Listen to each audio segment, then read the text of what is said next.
नमस्ते नमस्कार प्यारे साथियों, कैसे हैं आप सभी। उम्मीद करती हूँ सभी बच्चे एकदम बढ़िया हैं, एकदम मस्त, एकदम जबरदस्त है। तो सभी प्यारे साथियों का स्वागत है आपके प्यारे से परिवार रोजगार विद अंकित में। कैसे हैं आप सभी। सभी बच्चे एकदम बढ़िया हैं, ठीक है। तो आप सभी को good evening, good evening, good morning. कौन बोल रहा है भाई? काजल जी, अभी उठे हो क्या आप? आपको लग रहा है कि अभी सुबह हुई है, तो कोई बात नहीं, जब जागो तब सवेरा। तो प्यारे बच्चों, गुड इवनिंग सभी को, नमस्कार, राधे राधे। आप लोग एकदम सभी बढ़िया हैं।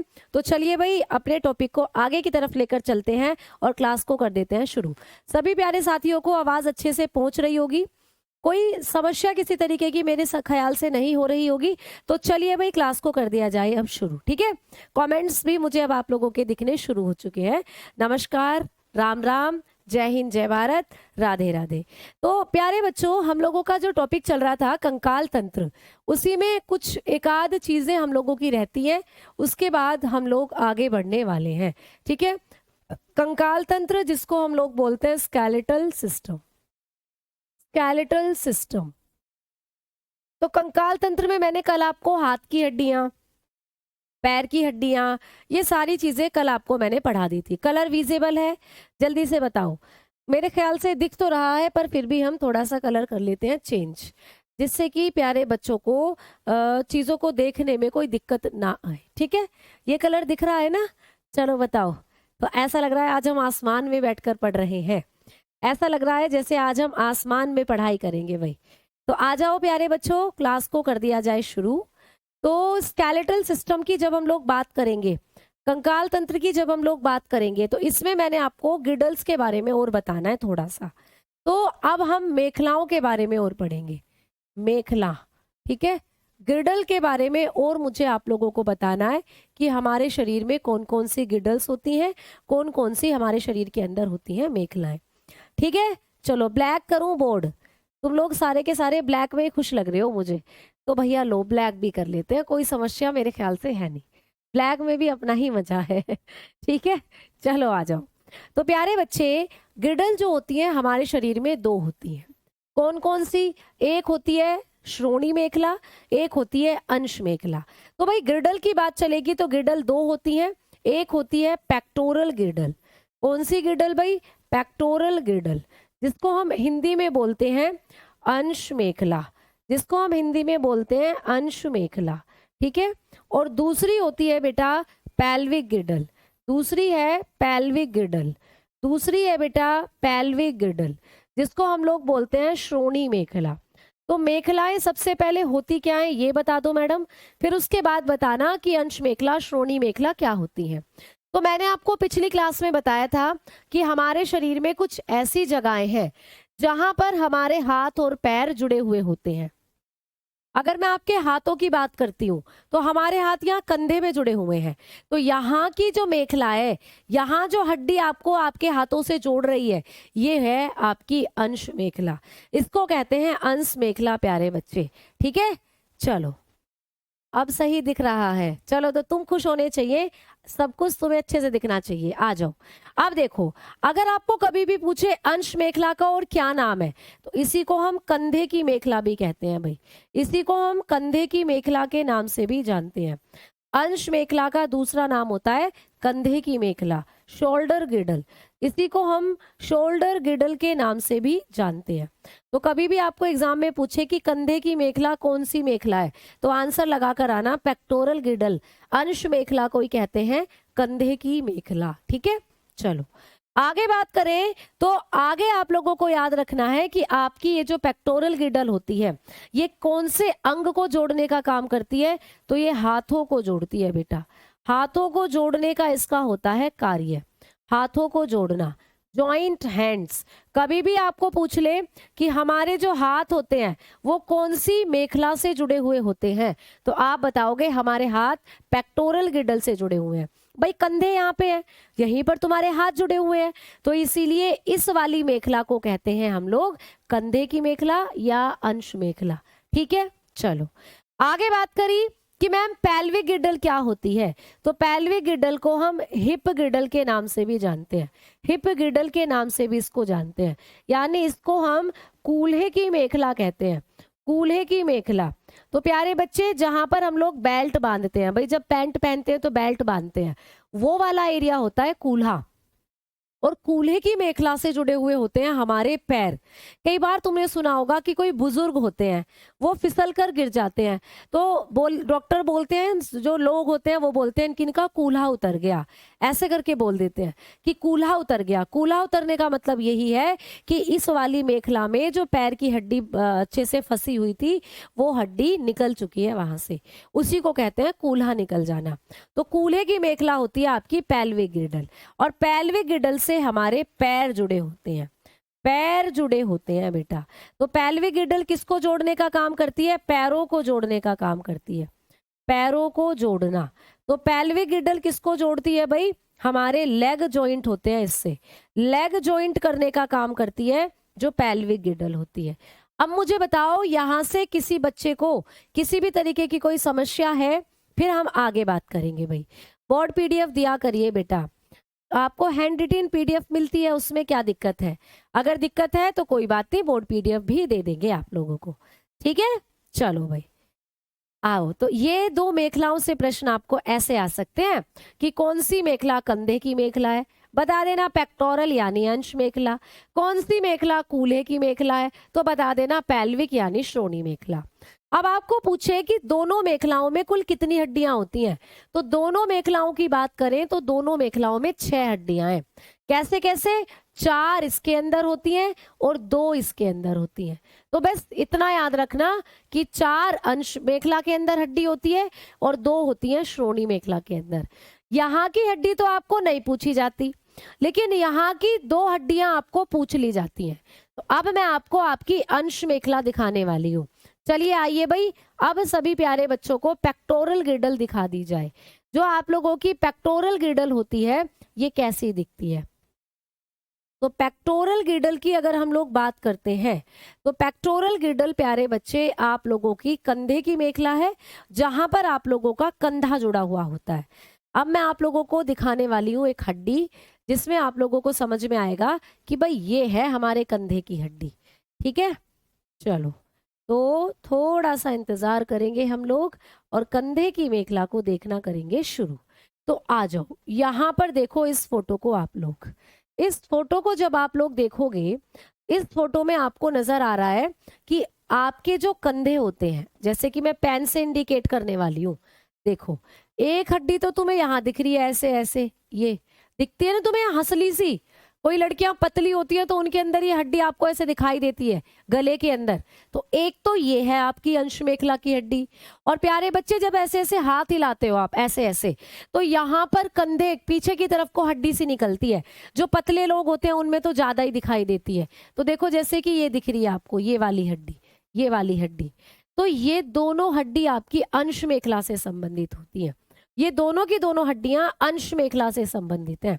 तो अगर हम हमारी अंश मेखला की बात करते हैं, अंश मेखला की अगर हम बात करेंगे, अगर हम बात करेंगे पेक्टोरल गिर्डल की, अगर हम बात करेंगे पेक्टोरल गिर्डल की, तो हमारी जो पेक्टोरल गिर्डल है ना, इसके अंदर जो 2 हड्डियां हैं वो आपको याद करनी है बेटा। एक होती है क्लेविकल, एक है क्लेविकल, ठीक है। एक हड्डी है क्लेविकल, क्या बोलते हैं इसको? क्लेविकल के नाम से ही बोलते हैं, ठीक है। इसी हड्डी का एक और नाम है बेटा, क्लेविकल का। क्लेविकल का एक और नाम है, क्या नाम है? हाँ जी, क्लेविकल, बिल्कुल। तो ये जो आपकी ऐसे हड्डी जा रही है ना, ऐसे ऐसे गले में हंसली जैसी हड्डी जा रही है, तुमने देखा होगा जो पुराने जमाने में दादी होती हैं, दादी नानी, वो हंसली पहनती थी ऐसे गले में।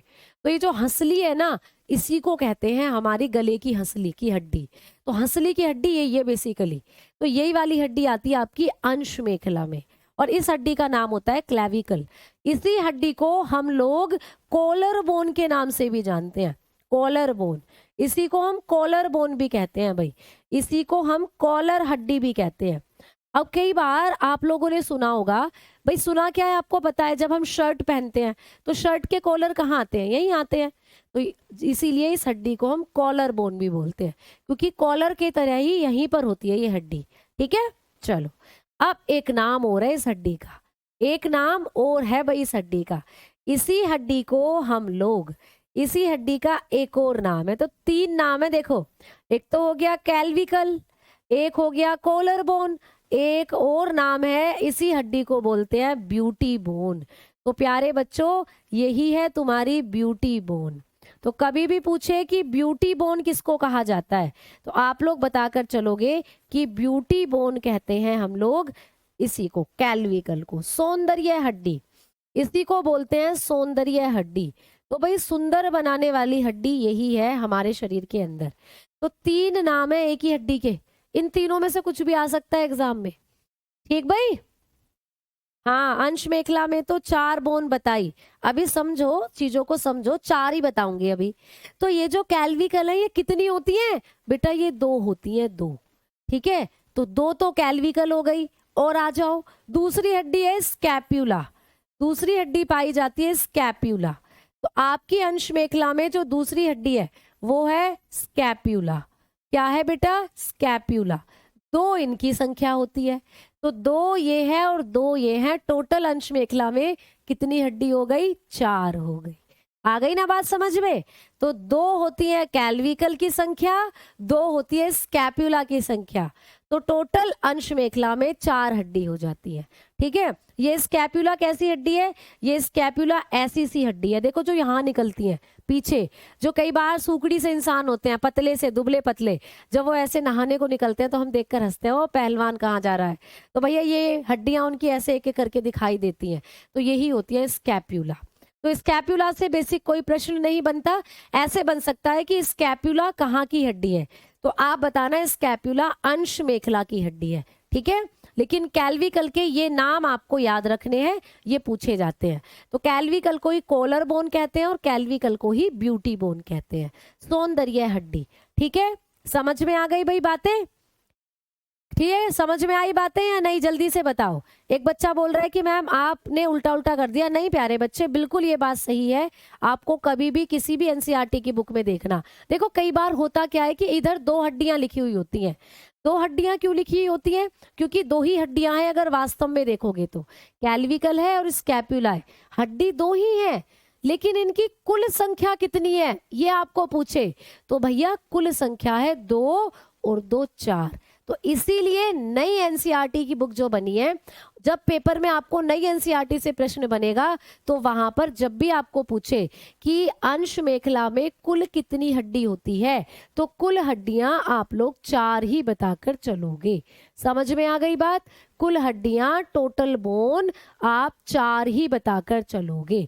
ठीक है, तो अंश मेखला में है तो वैसे 2 ही हड्डी, लेकिन इन दोनों हड्डियों की कुल संख्या कितनी है तो बताना 4।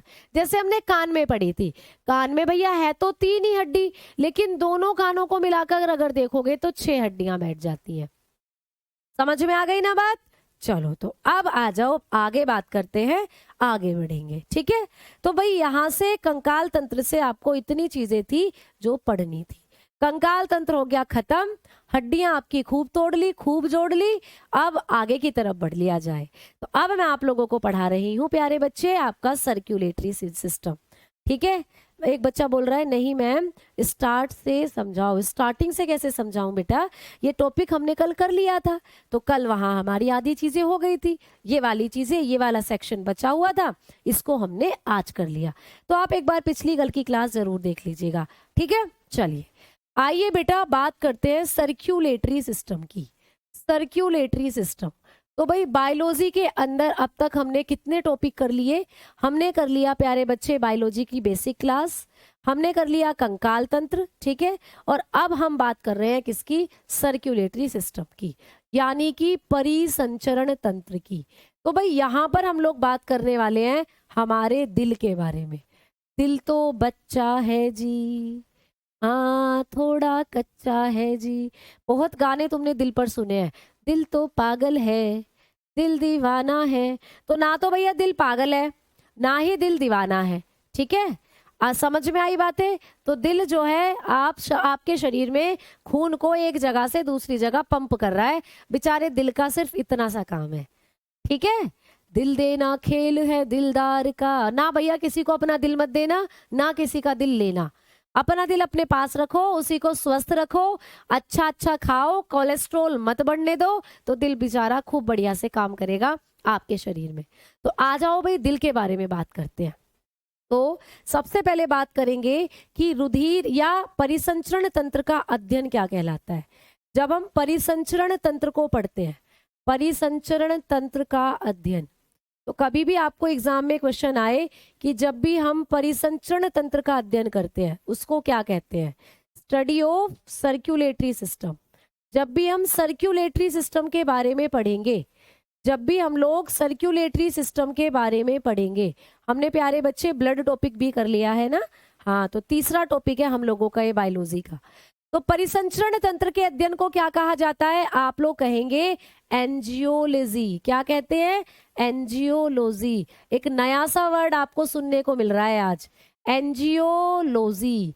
तो परिसंचरण तंत्र के अध्ययन को कहा जाता है एंजियोलॉजी। ये प्रश्न आपको आ सकता है। तो एंजियोलॉजी किसका अध्ययन है भाई, आपके परिसंचरण तंत्र के अध्ययन को कहते हैं एंजियोलॉजी। और मैम परिसंचरण तंत्र में क्या पढ़ते हैं, तो इसमें आपका दिल, आपका खून और आपकी धमनी और शिराओं के बारे में पढ़ाया जाएगा। तो परिसंचरण तंत्र हमारे शरीर में मैम मुख्य किस चीज से मिलकर बना है, कौन सा मुख्य अंग है परिसंचरण तंत्र का, तो बेटा इसका मुख्य अंग दिल है। तो ये बातें अभी हम आगे करेंगे। फिलहाल आपको मैंने पहला पॉइंट बताया कि परिसंचरण तंत्र के अध्ययन को क्या कहते हैं, तो आप बताओगे एंजियोलॉजी कहते हैं। आ जाओ भाई दूसरा पॉइंट, आपको पूछेगा कि परिसंचरण तंत्र की खोज किसने करी, डिस्कवरी किसने करी। एक बच्चे का ये डाउट कल भी था। तो बेटा ये जो परिसंचरण तंत्र है इसकी खोज करी थी विलियम हार्वे ने। किसने भाई, विलियम हार्वे, ये साइंटिस्ट का नाम है विलियम हार्वे। विलियम हार्वे ने 1628 में सबसे पहले रुधिर परिसंचरण तंत्र को खोजा था। तो विलियम हार्वे जी ने क्या किया था, विलियम हार्वे ने रुधिर परिसंचरण तंत्र की खोज करी थी। बेटा समझ में आ गई बात, ठीक है भाई। ज्योग्राफी की क्लास का क्या हुआ मैम, बेटा ज्योग्राफी की क्लास हुई नहीं थी क्या आज आपकी, मुझे इसके बारे में थोड़ी सी इन्फॉर्मेशन नहीं है, हो सकता है मैडम की तबीयत खराब हो आज, इसीलिए मैम की क्लास नहीं हुई होगी, ठीक है। मेरी इस बारे में भी थोड़ी मैम से बात हुई नहीं है बेटा आज, ठीक भाई, समझ में आई बातें। चलो चलो चलो, शीशे का दिल है, दिल शीशे का नहीं है, दिल है तुम्हारा मांसपेशियों का, मस्क्यूलर ऑर्गन है तुम्हारा दिल।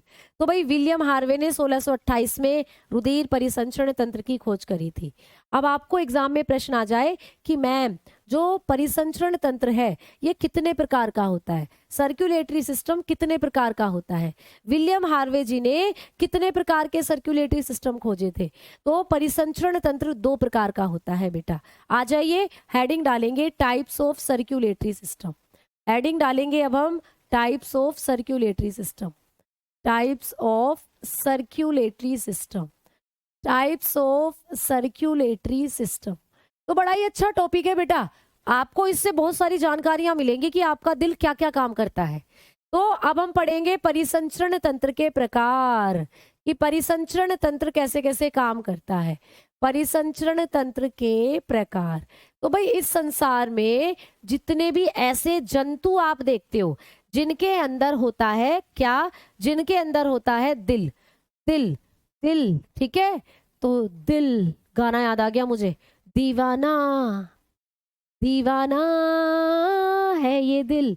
तो प्यारे बच्चों जो हमारे पास दिल होता है ना, या इस संसार में जितने भी ऐसे जंतु हैं जिनके पास दिल होता है, इस दिल को मिलाकर 2 तरीके के परिसंचरण तंत्र बनते हैं। यानी संसार में सारे के सारे जंतुओं में 2 प्रकार के परिसंचरण तंत्र आपको देखने को मिलेंगे। अब अगर मैं बात कहूं कि मैम आप जंतुओं में क्यों कह रही हो, आप जीवों में क्यों नहीं कह रही हो, तो जीवों में तो भैया पेड़ पौधे भी आते हैं, पेड़ पौधों में कोई दिल होता है क्या, नहीं, दिल तो केवल आपको जंतुओं में मिलेगा। जैसे मछली हो गई, कछुआ हो गया, मेंढक हो गया, सांप हो गया, बिच्छू हो गया, कॉकरोच हो गया, हम इंसान हो गए, ठीक है। तो हम सबके अंदर होता है दिल, कुत्ते बिल्ली गधे घोड़े सबके अंदर दिल है। तो इस संसार में जितने भी जंतु हैं उनके अंदर 2 तरीके का परिसंचरण तंत्र होता है। एक है प्यारे बच्चे खुला परिसंचरण तंत्र, खुला परिसंचरण तंत्र, ठीक है, खुला परिसंचरण तंत्र, यानी कि इंग्लिश में बोलते हैं open circulatory system, open circulatory system, open circulatory system. Open circulatory system जो होता है इसकी क्या खास बातें हैं, और दूसरा होता है बंद परिसंचरण तंत्र। बंद परिसंचरण तंत्र। तो कितनी मजे की बात आपको सुनने को मिली कि भाई परिसंचरण तंत्र भी दो तरीके के होते हैं, खुला और बंद। तो अपने अंदर जिज्ञासा जगाओ कि खुला कैसा होता है और बंद कैसा होता है। चलिए मैडम जी से पूछते हैं कि कैसा होता है खुला परिसंचरण तंत्र और कैसा होता है बंद परिसंचरण तंत्र। तो प्यारे बच्चे, जो खुला परिसंचरण तंत्र होता है ना, इसमें रुधिर कोटरों से होकर बहता है। कोटर, कोटर मतलब गड्ढे, तो पहले लिख लो। तो यहाँ पर क्या होगा, रुधिर कोटरों से होकर बहता है। रुधिर कोटरों से होकर बहता है। तो यहाँ पर आप बताओगे कि रुधिर कोटरों से होकर बहता है। तो जब भी रुधिर बहेगा तो वो कोटरों से होकर बहेगा। कोटर क्या होते हैं मैडम जी? कोटर होते हैं गड्ढे, छोटे छोटे गड्ढे, अभी दिखाऊंगी। तो लिख लीजिएगा blood flow, blood flow bye coelomic cavity. Coelomic cavity, इसको ना कोटरों को हम सीलोमिक कैविटी बोलते हैं। तो भाई रुधिर सीलोमिक कैविटी से होकर बहता है। मैम ये कैसी कैविटी है सीलोमिक कैविटी? तो चलिए मैं तुम्हें दिखाती हूँ। मान लो ये इस तरीके से ऐसे ऐसे गड्ढे से बने रहते हैं, ऐसे ऐसे, ये इनके अंदर खून भरा रहता है। इन गड्ढों जैसी संरचनाओं में खून भरा रहता है। ये भरे हुए भाई खून, ठीक है, ये भरा हुआ, फिर ऐसे ऐसे आगे को पहुंचता है, फिर आगे को भर जाता है ऐसे आकर, फिर ऐसे ऐसे आगे को खून पहुंचता है। ये गड्ढे से लग रहे हैं ना, फिर ऐसे ऐसे, फिर यहाँ भर जाता है आकर। इस तरीके से जो रुधिर होता है वो कोटरों में भरा हुआ होता है। तो जब भी ऐसा परिसंचरण तंत्र देखने को मिले तो वो होगा खुला परिसंचरण तंत्र। और मैम बंद में क्या होता है? तो प्यारे बच्चों, बंद परिसंचरण में रुधिर जो होता है वो धमनी और शिराओं से होकर बहता है ना। जंतु और जीव में अंतर क्या है बेटा? जीव में तो सब आ जाते हैं, जीव में तो आपके पेड़ पौधे भी आ जाएंगे और जंतु भी आ जाएंगे, लेकिन जंतुओं में केवल जंतु आते हैं। जंतुओं में केवल जंतु आएंगे, पौधे नहीं आएंगे, ठीक है। एक बच्चा बोल रहा है जी हमें इग्नोर कर रही हो। अरे भैया, हमारी इतनी हिम्मत तुम्हें इग्नोर कर दे? ठीक है, डेफिनेशन भी लिखवाया करिए मैम। बेटा लिखवा तो रखिए, रुधिर कोटरों से होकर बहता है, यही तो डेफिनेशन है। आपको डेफिनेशन नहीं आएगी? प्यारे बच्चे, जब हम कंपटीशन के लिए तैयारी करते हैं ना, तो मेन खास बात क्या होती है, जब आपने 12th करी थी वहां आपको डेफिनेशन याद करनी थी, डेफिनेशन लिखनी थी। लेकिन जब आप कंपटीशन के लिए तैयारी कर रहे हो तो स्मार्ट वे में आपको पढ़ना है, शॉर्ट तरीके से नोट्स बनाने हैं। फिर तो जो मेन पॉइंट है वो मैं बिल्कुल आपको लिखवा रही हूँ, ठीक है। यहाँ पर क्या होता है, तो लिखेंगे रुधिर, रुधिर वाहिकाओं से होकर बहता है। रुधिर, रुधिर वाहिकाओं से होकर बहता है। वाहिकाओं, रुधिर, रुधिर वाहिकाओं से होकर बहता है, ठीक है। तो रुधिर कैसे बहता है भाई? रुधिर, रुधिर वाहिकाओं से होकर बहता है, यानी कि blood flow by blood vessels. अभी लिख लो फिर समझाती हूँ। तो लिखो इंग्लिश में blood flow, blood flow by blood vessels, ठीक है, ब्लड वेसल्स, ब्लड वेसल्स। तो blood flow by blood vessels, रुधिर, रुधिर वाहिकाओं से होकर बहता है। मैम रुधिर वाहिकाएं क्या होती हैं? प्यारे बच्चे, आपने नाम सुना है धमनी का, शिरा का, तो ये होती है रुधिर वाहिकाएं। यानी कि कुछ जंतु ऐसे हैं जिनके शरीर में छोटी छोटी ट्यूब है, ऐसे छोटी छोटी ट्यूब बनी हुई है, ऐसे ऐसे, ये है छोटी छोटी ट्यूब प्यारे बच्चे। इन छोटी छोटी ट्यूब को हम धमनी और शिरा कहते हैं। तो खून इन्हीं के अंदर बंद होता है, खून इन्हीं के अंदर बंद होकर बहता है, जैसे हमारे शरीर में होता है। अगर तुम अपने शरीर में देखो तो ये नसें सी दिख रही है ना बेटा, इन्हीं के अंदर है खून, इन्हीं के अंदर खून होकर बहता है। तो जब खून नलिकाओं के अंदर से होकर बहे, बंद है नलिकाएं, तो इसी को कहते हैं बंद परिसंचरण तंत्र, इसी को कहा जाता है क्लोज्ड सर्कुलेटरी सिस्टम। तो बात समझ में आई? यहाँ पर नलिका जैसी कोई संरचना नहीं है, यहाँ पर शरीर में छोटे छोटे गड्ढे बने हुए हैं, उन्हीं में खून बह रहा है जाकर, तो खुला परिसंचरण तंत्र है। और यहाँ पर शरीर के अंदर छोटी छोटी नलिकाएं हैं, उनसे होकर खून बह रहा है, ठीक है। समझ में आ गई बात? क्लियर? तो ये है खुला परिसंचरण तंत्र और बंद परिसंचरण तंत्र। एक बच्चा बोल रहा है मैम कार्टिलेज रह गया। बेटा कार्टिलेज से कोई प्रश्न नहीं बनेगा, कार्टिलेज से कोई प्रश्न नहीं बनेगा। बस कार्टिलेज के मैंने आपको बता दिए कि आपकी नाक, आपके कान, ये सब कार्टिलेज के बने होते हैं। तो कार्टिलेज से बेसिक कोई प्रश्न नहीं बनेगा। स्केलेटल सिस्टम में आपको वही पढ़नी है जितनी हड्डियां पढ़ाई है। ठीक है, चलो आ जाओ, अब हम आगे बात करते हैं। आगे बात करेंगे तो आपको पढ़ना है कि मैम किसके अंदर होता है खुला परिसंचरण तंत्र और किसके अंदर होता है बंद परिसंचरण तंत्र। तो जब भी हम लोग बात करेंगे खुले परिसंचरण तंत्र की, तो ये आपको बेसिकली कीटों में देखने को मिलता है। इंसेक्ट एग्जाम्पल की बात करो तो कीट जो होते हैं बेसिकली इंसेक्ट वगैरह जो होते हैं, या तो उनमें देखने को मिलेगा ये आपको, या कुछ जंतु वर्ग होते हैं जैसे कि आप लोगों को याद रहा होगा जैसे ऑर्थ्रोपोडा में ही आते हैं कीट। तो कीट तो मैंने लिखवाई दिया आप लोगों को, कीट हो गए और प्यारे बच्चे प्लेटी हेलमिन्थीज हो गए, इस तरीके से। ठीक है, प्लेटी हेलमिन्थीज। तो आपको बेसिकली क्या याद रखना है, आप लोगों को याद रखना है इंसेक्ट। कीट ज्यादा आता है एसएससी जीडी के अंदर, तो इतना डीपली वहां नहीं पूछेगा, आपको याद रखना है इंसेक्ट वगैरह जो होते हैं इनमें होता है खुला परिसंचरण तंत्र। जबकि अगर हम बात करते हैं कि मैम बंद किस में होता है, तो बंद प्रकार का परिसंचरण तंत्र के एग्जाम्पल तो आप बताओगे केंचुआ। ठीक है, केंचुआ जो होता है बेटा, अर्थवोम, अर्थवोम केंचुए में बंद प्रकार का परिसंचरण तंत्र होता है। ये बहुत बार पूछा गया प्रश्न है। केंचुआ हो गया, ठीक। स्तनधारी हो गए बेटा, सारे के सारे स्तनधारी मैमल्स, जैसे कि हम लोग मैमल्स में आते हैं। गाय, भैंस, गधा, घोड़ा सब मैमल्स में आते हैं। स्तनधारी वो होते हैं बेटा जो अपने बच्चों के लिए दूध का निर्माण करते हैं, जिनके पास स्तन ग्रंथियां होती हैं। तो आपको पता है जो भी ऐसे जंतु हैं जो अपने बच्चों को दूध पिलाते हैं वो आते हैं स्तनधारी के अंदर, जैसे गाय, बकरी, ठीक है, हिरन, ये सब। आओ आगे बात करते हैं, चूहे वगैरह भी। अब आओ, अब आगे बात करेंगे और एग्जाम्पल बताओ मैडम, तो पक्षी वगैरह, पक्षी भी होते हैं, बर्ड्स, इनके अंदर भी पाया जाता है बंद प्रकार का परिसंचरण तंत्र। तो ये कुछ इंपॉर्टेंट एग्जाम्पल जो आपको बंद प्रकार के परिसंचरण तंत्र में याद रखने हैं। ठीक है बेटा, समझ में आ गई बात? हाँ जी, केंचुए में दिल होता है, ठीक है, और केंचुए में एक दिल नहीं, केंचुए में 5 से 8 दिल होते हैं। एक दिल की तो बात ही छोड़ो भैया। ठीक है,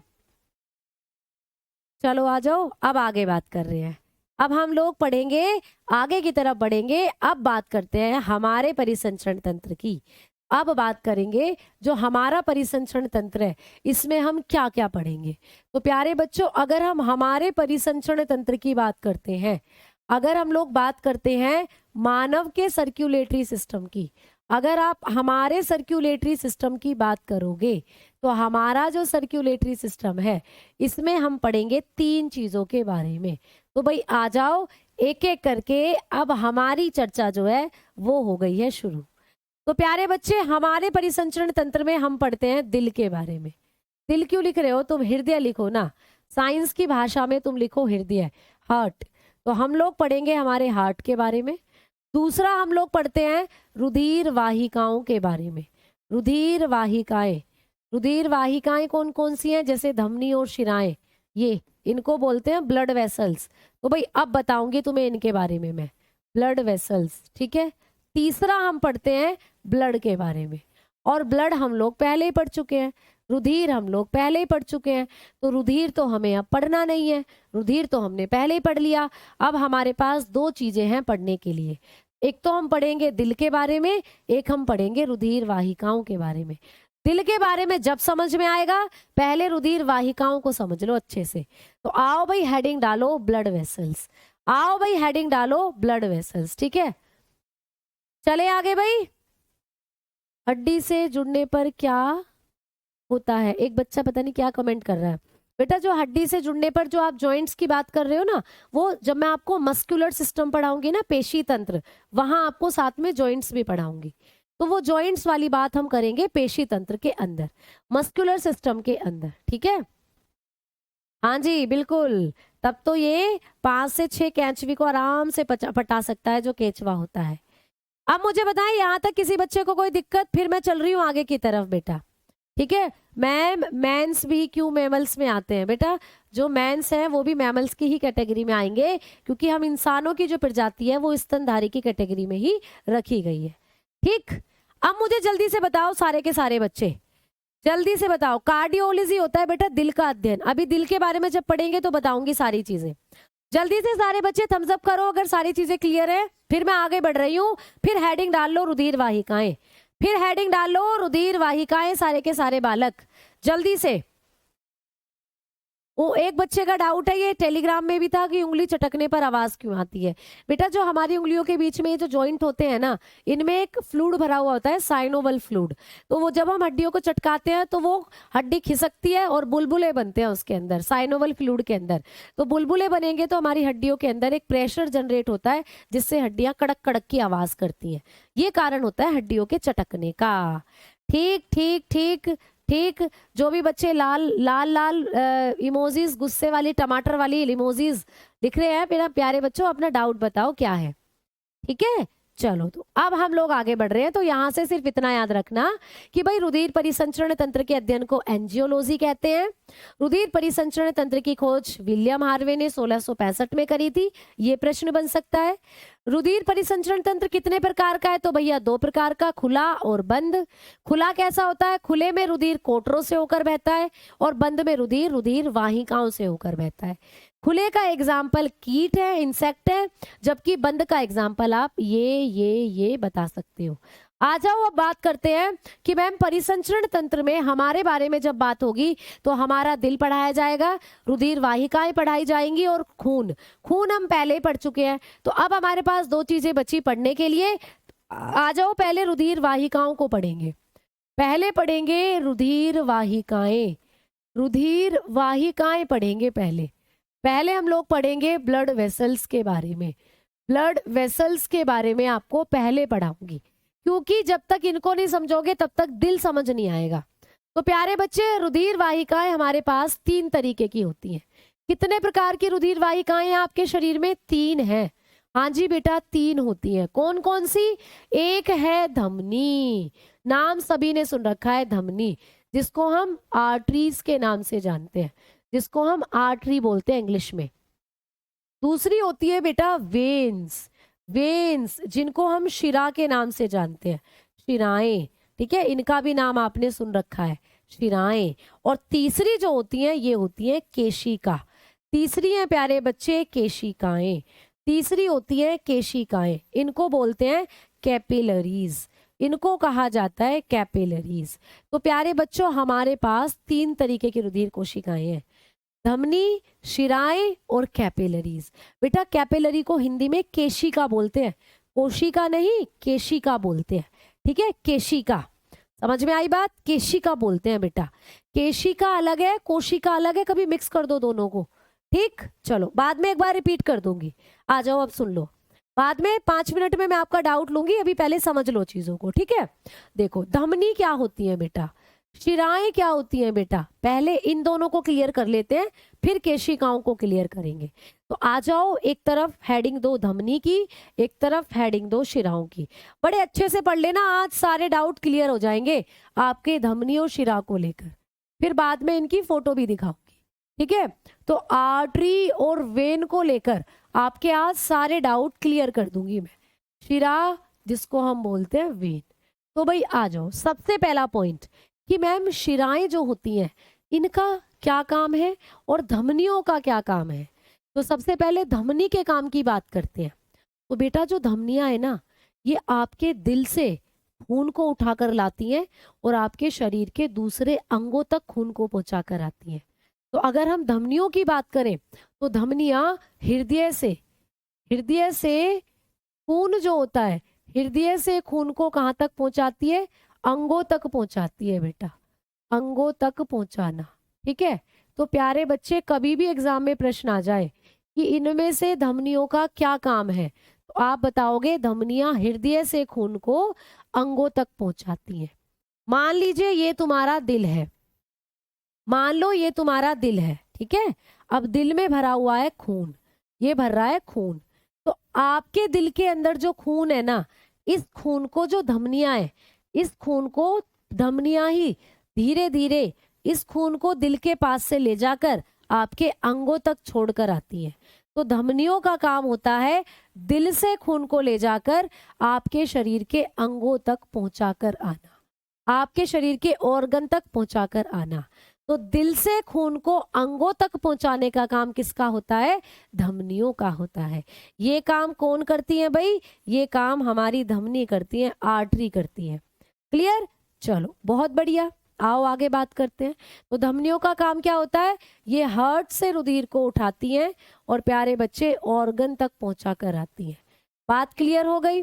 चलो मैम शिराएं क्या करती हैं? तो शिराएं अंगों से खून को उठाकर वापस दिल तक लेकर जाती हैं। शिराएं उल्टा कर रही हैं, तो शिराओं का क्या काम होता है? अंगों से रुधिर को उठाएंगी बेटा, अंगों से रुधिर को उठाएंगी और कहाँ तक लेकर जाएंगी? हृदय तक ले जाती हैं। तो ये उल्टा करती हैं, ये खून को अंगों से उठाकर हृदय तक ले जाती हैं। समझ में आ गई बात? तो शिराएं इसका उल्टा कर देती हैं धमनियों का। धमनियां अंगों तक खून को छोड़ के आई थी, शिराएं वापस उस खून को उठाकर हृदय तक लेकर आ जाती हैं। तो जैसे कि मानो ये आप लोगों का दिल था और ये आप लोगों के अंग थे, तो अंगों से वापस खून को लाकर देने, वापस हृदय को लाकर देने का काम कौन करती हैं? ये काम करती हैं शिराएं। तो ये जो खून अंगों के पास था, अंगों ने इस खून को गंदा कर दिया, अंगों ने इस खून से ऑक्सीजन निकाल ली, खून गंदा हो गया। तो इस गंदे खून को शिराएं वापस अंगों से हृदय को पहुंचा कर आती हैं। तो एक तो हृदय से खून अंगों तक ले जा रही है और एक अंगों से खून वापस हृदय तक लेकर आ रही है। तो कौन अंगों से खून को हृदय तक ला रही है? ऐसे प्रश्न आ जाए तो प्यारे बच्चे अंगों से खून को हृदय तक लेकर आने का काम कर रही हैं शिराएं। और धमनियां क्या कर रही हैं? धमनियां हृदय से खून को अंगों तक लेकर जा रही हैं। बात समझ में आई? ठीक है, क्लियर? आपको क्लियर हुई है ये सारी चीजें? हाँ चलो आ जाओ, अब आगे बात करते हैं। अगला पॉइंट कि मैम जो धमनियां होती हैं इनमें कैसा खून होता है? तो धमनियों में शुद्ध रुधिर होता है। धमनी में शुद्ध रुधिर होता है बेटा, धमनी में शुद्ध रुधिर होता है। धमनियों में कैसा खून होता है? शुद्ध रुधिर होता है। तो प्योर ब्लड होता है भाई धमनियों के अंदर, प्योर ब्लड। धमनियां हमेशा शुद्ध खून से भरी रहती हैं। शुद्ध खून कैसा खून होता है मैडम? ऐसा खून जिसमें ऑक्सीजन ज्यादा मात्रा में होती है। अब तुम्हें ये CO2 सा ना लगे इसलिए मैं ऐसे लिख रही हूँ। ऐसा खून जिसके अंदर ऑक्सीजन की मात्रा ज्यादा होती है वो होता है शुद्ध रुधिर। उसको हम ऑक्सीजनेटेड खून भी कहते हैं, ऑक्सीजनेटेड ब्लड भी कहते हैं। तो धमनियों में कैसा खून होता है? शुद्ध रुधिर। मैम शिराओं में कैसा खून होता है? तो शिराओं में अशुद्ध रुधिर होता है। तो लिखना शिराओं में अशुद्ध रुधिर होता है, अशुद्ध रुधिर होता है। ठीक है, शिराओं में अशुद्ध रुधिर होता है। तो शिराओं में क्या होता है? अशुद्ध रुधिर होता है, इम्प्योर ब्लड। तो जो शिराएं होती हैं इनके अंदर कैसा ब्लड होता है भाई? गंदा खून। तो कभी भी पूछे कि कौन सी रुधिर वाहिकाओं में शुद्ध रुधिर होता है तो आंसर लगाना धमनियां। कौन सी रुधिर वाहिकाओं में गंदा खून होता है तो आंसर लगाना शिराएं। है ना भाई? समझ में आ रही है ना बातें? हाँ बहुत बढ़िया। चलो चलो, जियो की क्लास सफरिंग हो रही है मैम। बेटा समझ नहीं आया क्या बोल रहे हो? जियो की क्लास, ज्योग्राफी की क्लास आपकी चल रही है क्या? बीच में से कट गया तो हो सकता है बेटा कोई इंटरनेट एरर आया हो या फिर कोई लाइट का इशू रहा हो, इसलिए जो क्लास थी वो कट गई। ठीक है, चलो। कैचवे में 4 दिल होते हैं। हाँ बेटा, कैचवे के अंदर आपको 5 से 8 दिल देखने को मिलते हैं। ठीक है, 4 नहीं 5 से 8 दिल देखने को मिलते हैं। आ जाओ आगे बात करते हैं। अब हम लोग पढ़ेंगे कि मैम ये जो हमारी धमनियां होती हैं इनमें शुद्ध रुधिर आपने बताया, धमनियों में शुद्ध रुधिर है। तो क्या शरीर की सारी धमनियों में शुद्ध रुधिर है? तो मैं कहूंगी बेटा एक धमनी ऐसी है जिसमें अशुद्ध रुधिर है। तुम पूछोगे मैम कौन सी धमनी है वो, जल्दी से बताओ। तो मैं कहूंगी बेटा जब भी एग्जाम में प्रश्न आए कि आपके शरीर में वो कौन सी धमनी है जिसमें अशुद्ध रुधिर होता है तो नाम बताना पुलमेनरी धमनी। तो एक चीज आप लोग नोट कर कर लिखेंगे कि फुफ्फुसीय धमनी, उसका नाम है बेटा फुफ्फुसीय धमनी। फुफ्फुसीय धमनी में अशुद्ध रुधिर होता है। फुफ्फुसीय धमनी में कैसा रुधिर होता है? अशुद्ध रुधिर। तो भैया एक धमनी ऐसी भी है जिसमें अशुद्ध रुधिर होता है। पेपर में यही प्रश्न बनकर आएगा आप लोगों को कि हमारे शरीर की कौन सी धमनी ऐसी है जिसमें अशुद्ध रुधिर होता है। तो सारी धमनियों में शुद्ध रुधिर है बजाय एक के, प्यारे बालक, बजाय एक के। तो एक धमनी आपके शरीर की ऐसी है जिसमें अशुद्ध रुधिर है और उसका नाम है पुल्मेनरी धमनी। तो लिख लीजिएगा, इसको बोलते हैं इंग्लिश में पुल्मेनरी, पुल्मेनरी वे आर्टरी। तो पुल्मेनरी आर्टरी जो होती है इसमें होता है बेटा इम्प्योर ब्लड। तो इसको बड़े ध्यान से आप लोग पढ़कर आओगे पेपर के लिए। तो पेपर में आपको पूछा जा सकता है कि कौन सी ऐसी धमनी है जिसमें गंदा खून होता है, अशुद्ध रुधिर। तो बात बताकर जाना, फुफ्फुसीय धमनी में होता है अशुद्ध रुधिर। बाकी फुफ्फुसीय धमनी को छोड़कर आपके शरीर की जितनी धमनियां हैं सबकी सब में शुद्ध रुधिर होता है। ठीक है, मैसेज बेटा सबके आ रहे हैं मेरे पास और धड़ाधड़ आ रहे हैं और ऐसे आ रहे हैं कि चलते ही जा रहे हैं, रुक ही नहीं रहे। ठीक है, पीडीएफ कैसे निकलेगा मैम? बेटा प्रिंट निकलवा सकते हो डाउनलोड करके पीडीएफ। ठीक है, प्रिंट निकलवा सकते हो। मैम धमनी में ब्लड ब्लू होता है। धमनी के अंदर जो आपका ब्लड है वो प्योर ब्लड की कैटेगरी में आता है बेटा, यानी कि शुद्ध ब्लड की कैटेगरी में आता है। ठीक है, चलो अब आज आगे बात करते हैं कि मैम आपने बताया शिराओं में होता है शुद्ध रुधिर, तो क्या हमारे शरीर की सारी शिराओं में शुद्ध रुधिर है? तो मैं कहूंगी नहीं, रुक जाओ, आपके शरीर की सारी शिराओं में शुद्ध रुधिर नहीं है। एक शिरा ऐसी भी है जिसमें शुद्ध रुधिर है। जैसे कि एक धमनी में अशुद्ध रुधिर है वैसे ही एक शिरा में शुद्ध रुधिर है। तो आपसे कोई पूछ ले कि चल बेटा बता कौन सी शिरा ऐसी है हमारे शरीर की जिसमें शुद्ध रुधिर होता है, तो आंसर करके आना फुफ्फुसीय शिरा। तो प्यारे बच्चे, जो फुफ्फुसीय शिरा होती है, फुफ्फुसीय शिरा, इसमें पाया जाता है शुद्ध रुधिर। फुफ्फुसीय शिरा में शुद्ध रुधिर होता है। तो फुफ्फुसीय शिरा में कैसा रुधिर होता है? शुद्ध रुधिर होता है। तो फुफ्फुसीय शिरा अच्छे खून से भरी हुई होती है। तो ये भी बात आपको याद रखनी है। फुफ्फुसीय शिरा को बोलते हैं पुल्मेनरी वेन। पुल्मेनरी वेन, तो पुल्मेनरी वेन जो होती है, पुल्मेनरी वेन के अंदर होता है प्योर ब्लड। तो आपको ये चीजें समझ में आई या नहीं, फिर मैं आगे बढ़ूंगी, क्योंकि मेरे लिए ज्यादा जरूरी है, ज्यादा पढ़ाने से ज्यादा जरूरी है जितना पढ़ाया जाए उतना समझ में आए। अब बताओ, ये चीज आप कर दोगे एग्जाम में? कभी भी आपको प्रश्न आए धमनियों का क्या काम, भाई यहां से चीटिंग करोगे, आ जाओ सुनो मेरे साथ साथ चलो। धमनियों का क्या काम? तो धमनियां दिल से खून को बहाकर अंगों तक लेकर जाती हैं। ठीक है, कभी पूछ ले शिराओं का क्या काम? तो शिराएं अंगों से वापस खून को लाकर दिल को देती हैं। तो दोनों का काम समझ में आया, एक दिल से खून अंगों तक दे रही है, एक अंगों से खून वापस दिल को लाकर दे रही है। क्लियर? धमनियों में कैसा खून होता है मेरे साथ साथ रिकॉल करो। धमनियों में हमेशा शुद्ध रुधिर होगा, प्योर ब्लड होगा। मैम कैसा होता है प्योर ब्लड? ऐसा खून जिसमें ऑक्सीजन ज्यादा मात्रा में मिली हुई हो, उसको कहते हैं शुद्ध रुधिर। तो धमनियों में हमेशा शुद्ध रुधिर होता है। तो क्या मैम शरीर की सारी धमनियों में शुद्ध रुधिर होता है? मैं कहूंगी नहीं, एक धमनी ऐसी है जिसमें अशुद्ध रुधिर होता है। तो कौन सी धमनी अशुद्ध रुधिर रखती है? आप बताओगे फुफ्फुसीय धमनी। तो याद रखना, फुफ्फुसीय धमनी एक ऐसी धमनी है जिसमें होता है अशुद्ध रुधिर। ठीक है, चलो शिराओं की बात करते हैं। मैम शिराओं में कैसा खून होता है? तो शिराओं में सदैव अशुद्ध रुधिर होता है। तो क्या मैम सारी शिराओं में अशुद्ध रुधिर होगा? तो मैं बोलूंगी एक को छोड़कर बच्चे, एक शिरा ऐसी है जिसमें शुद्ध रुधिर होता है। कौन सी शिरा ऐसी है जिसमें शुद्ध रुधिर है? तो आप बताओगे पुल्मेनरी शिरा, यानी फुफ्फुसीय शिरा ऐसी शिरा है जिसमें शुद्ध रुधिर होता है। और मैम अच्छा, आपने एक बात नहीं बताई हमें कि आपने शुद्ध रुधिर क्या होता है ये तो बता दिया कि ऐसा खून जिसमें ऑक्सीजन ज्यादा हो उसको शुद्ध बोलते हैं, लेकिन आपने ये नहीं बताया कि अशुद्ध रुधिर कैसा होता है। तो प्यारे बच्चे, ऐसा खून जिसके अंदर कार्बन डाइऑक्साइड की मात्रा ज्यादा हो उसको बोलते हैं अशुद्ध रुधिर हम लोग। ठीक है, उसको बोलते हैं अशुद्ध रुधिर। तो अब मेरे ख्याल से आप सभी के दिमाग में एक इमेज बन चुकी होगी कि क्या धमनियां होती हैं और क्या शिराएं होती हैं।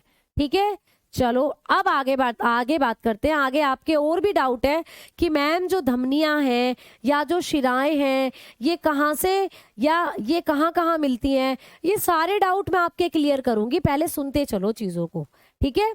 आ जाओ, अब धमनी के बारे में और बातें सुनो भाई। धमनी जो होती है ना, ये आपकी त्वचा की गहराई में होती है। धमनियां आपको दिखाई नहीं देंगी। अगर मैं कहूँ दिखा अपनी धमनी दिखा, तो कहीं आपको धमनी दिखाई नहीं देंगी। धमनियां आपकी त्वचा की गहराई में है। तो लिख सकते हो त्वचा की गहराई में होती है, त्वचा की गहराई में होती है बेटा, ठीक है। तो धमनियां हमारी त्वचा की गहराई में होती है। क्लियर? डीप टू स्किन होती है, डीप टू स्किन। धमनियां हमारी त्वचा की गहराई में है बेटा।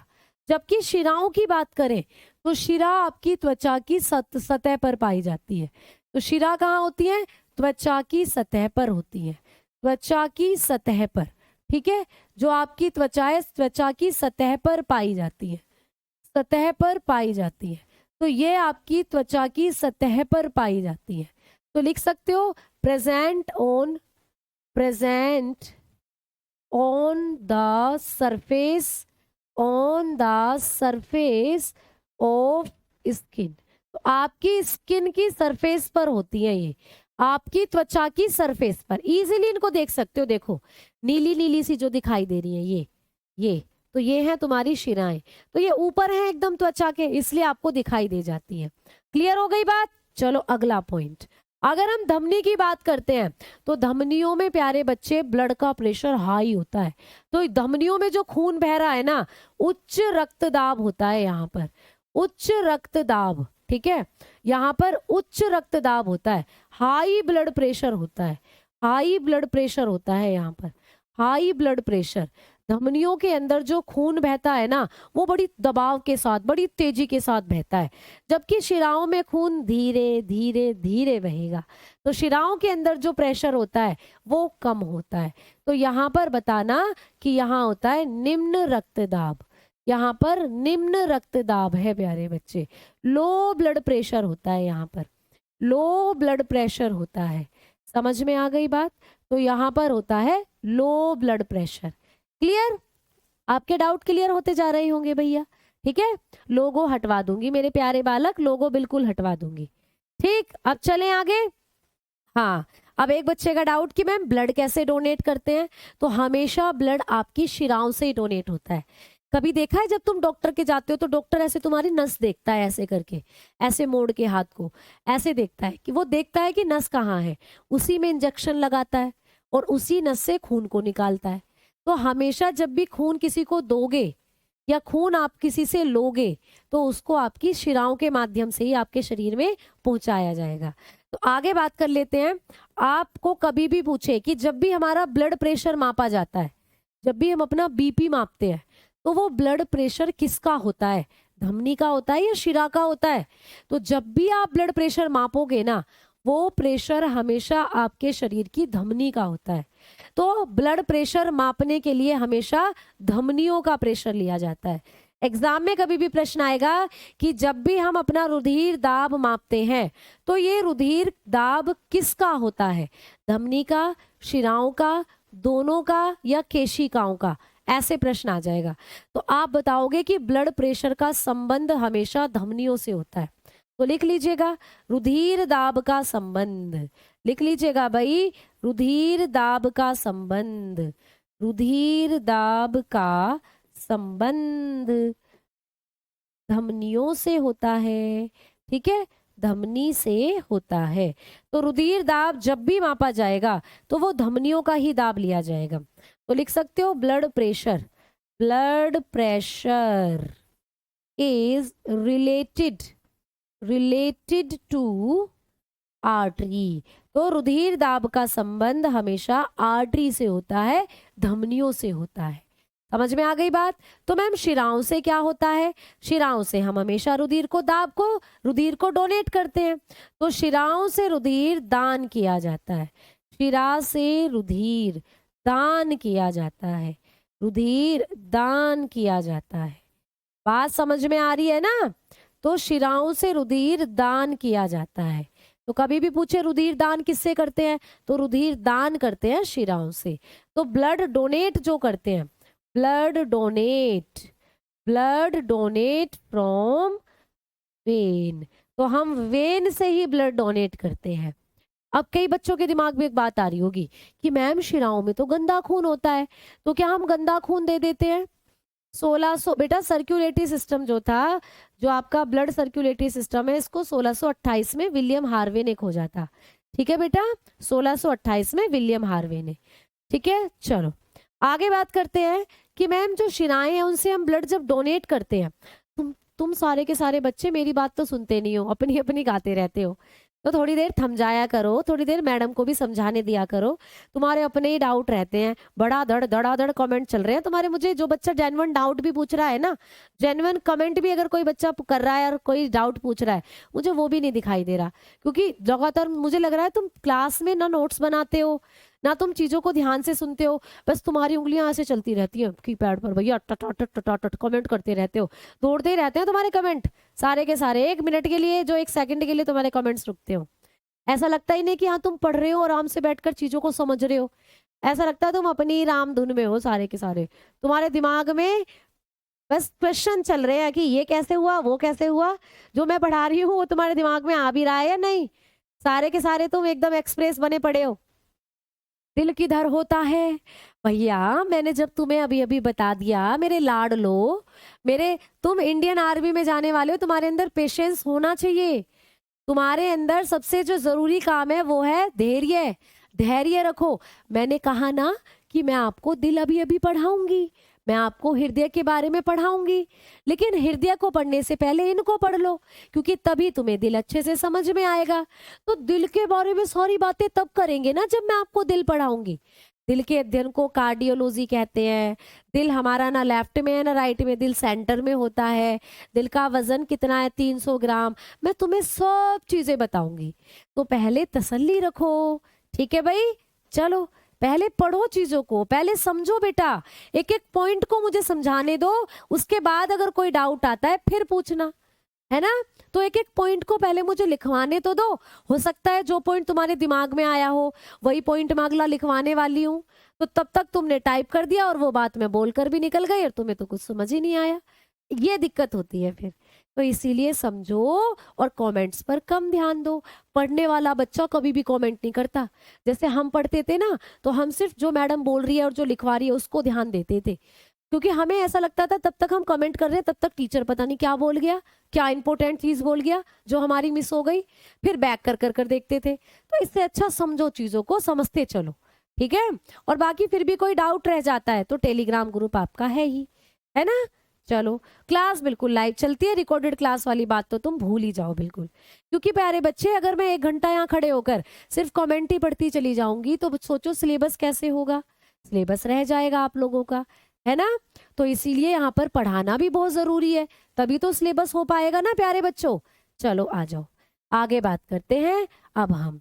तो अब आपने पढ़ लिया कि जो धमनियां होती हैं ये हमारे रुधिर दाब को बताती हैं और शिराओं से रुधिर दान करते हैं।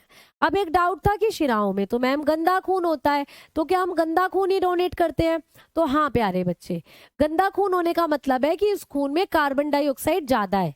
तो वो तो आपके शरीर में भी है भाई, अभी भी तो आपकी वेन्स में गंदा खून ही दौड़ रहा है क्या, है ना। तो गंदा खून ही है, वो आपके लिए कुछ दिक्कत कर रहा है क्या? कुछ नहीं, क्योंकि आपके फेफड़े जितने भी आपके खून में कार्बन डाइऑक्साइड है उसको बाहर निकालते रहते हैं। तो जिस व्यक्ति का खून आपको चढ़ाया जाएगा उसके खून में भी कार्बन डाइऑक्साइड अगर है तो आपके फेफड़े उसको अपने आप बाहर निकाल देंगे। तो खून इम्प्योर ही चढ़ाया जाता है, गंदा खून। लेकिन गंदा खून ऐसा खून नहीं होना चाहिए कि उसमें एड्स है, उसमें डेंगू का वायरस है या उसमें हेपेटाइटिस का वायरस है, ऐसे नहीं फिर वो होना चाहिए। क्योंकि डेंगू वाला, हेपेटाइटिस वाला व्यक्ति, एड्स वाला व्यक्ति कभी ब्लड डोनेट ही नहीं कर सकते। इसीलिए खून देने से पहले खून की जांच जरूरी होती है, ठीक है। चलो आ जाओ, अब हम लोग आगे बढ़ रहे हैं। अब आगे बढ़ेंगे और मैं आपको एक और फैक्ट है जो धमनी और शिराओं के बारे में बताने वाली हूँ। अगर हम बात करते हैं बेटा धमनी की और अगर हम बात करते हैं शिरा की, ठीक है, तो जो धमनी होती है, जो हमारी आर्टरी होती है और जो हमारी वेन होती है, इनके बारे में एक एक पॉइंट और है कि धमनियों में कभी भी कपाट नहीं होते। तो लिख लीजिएगा, कपाट नहीं पाई जाती, कपाट नहीं पाई जाती। मैम कपाट क्या होती है? कपाट होती है बेटा दरवाजे जैसी संरचना, वॉल्व। ठीक है, वॉल्व आर नॉट प्रेजेंट। तो धमनियों में कभी भी वॉल्व नहीं होती है। मैम वॉल्व जैसे कि मान लो ये तुम्हारी धमनी है भाई, मान लो ये तुम्हारी धमनी है, ठीक है। अब धमनी में बड़े प्रेशर के साथ खून आता है, ऐसे बहुत तेज प्रेशर के साथ खून आ रहा है। तो मैंने बताया था ना धमनियों में तेज प्रेशर के साथ खून आता है। अब मान लीजिए यहाँ पर कोई रुकावट जैसी संरचना आ गई, ऐसे कोई दरवाजे से बन गए, ऐसे ऐसे बीच में, ऐसे ऐसे। अब इनसे जैसे ही खून टकराएगा तो भाई प्रेशर के साथ आ रहा है, खून जैसे ही यहाँ टकराएगा तो भैया ये धमनियां फट सकती हैं और खून बाहर निकल सकता है। और इसको ऐसे समझो जैसे तुम बड़ी स्पीड में भाग कर आ रहे हो और तुम्हारे सामने एकदम से कोई आ जाए तो तुम उसे बड़ी तेजी के साथ टकराओगे, है ना, दोनों को चोट लगेगी। वैसे ही आपकी धमनियों में बीच बीच में दरवाजे जैसी, कपाट जैसी संरचनाएं नहीं होती हैं, क्योंकि धमनियों में बड़े प्रेशर के साथ खून बहता है। तो अगर आपके प्रेशर के साथ बीच बीच में कोई रुकावट जैसी चीज आ गई तो धमनियां फट सकती हैं। ठीक है, चलो अगर हम बात करते हैं शिराओं की तो इनके अंदर कपाट पाई जाती है, कपाट पाई जाती है भाई। तो धमनियों के अंदर कपाट पाई जाती है। क्लियर? तो लिख लीजिएगा वॉल्व, वॉल्व्स आर प्रेजेंट। इनके अंदर भाई क्योंकि प्रेशर कम होता है, ब्लड का प्रेशर कम होता है। मान लो ये तुम्हारी धमनी है, इसमें खून बड़े आराम आराम से जा रहा है, बड़े आराम आराम से जा रहा है, तो बीच बीच में इनके कपाट भी आपको देखने को मिलेंगे, बीच बीच में ऐसे दरवाजे भी देखने को मिलेंगे जिनसे होकर रुधिर आगे की तरफ को बढ़ेगा। तो प्यारे बच्चे इनके बीच में आपको कपाट मिलेंगे। जैसे आप बड़े आराम से जा रहे हो, सामने कोई चीज आ गई तो आप रुक जाओगे, क्योंकि आप बड़े आराम से जा रहे हो, आपको दिख गया कुछ सामने आ गया, आप रुक जाओगे, चोट नहीं लगेगी। वैसे ही धमनियों में खून धीरे धीरे बह रहा है तो बीच में अगर कोई रुकावट आ भी जाती है, शिराओं में खून धीरे धीरे बह रहा है तो बीच में कोई रुकावट आ भी जाती है तो आपकी धमनी शिराओं पर कोई खास प्रभाव नहीं पड़ता। ठीक है, क्लियर? चलो भाई आ जाओ, अब आगे बात करते हैं। अभी भी कुछ बच्चे ज्योग्राफी की क्लास को ही लेके बैठे हुए हैं।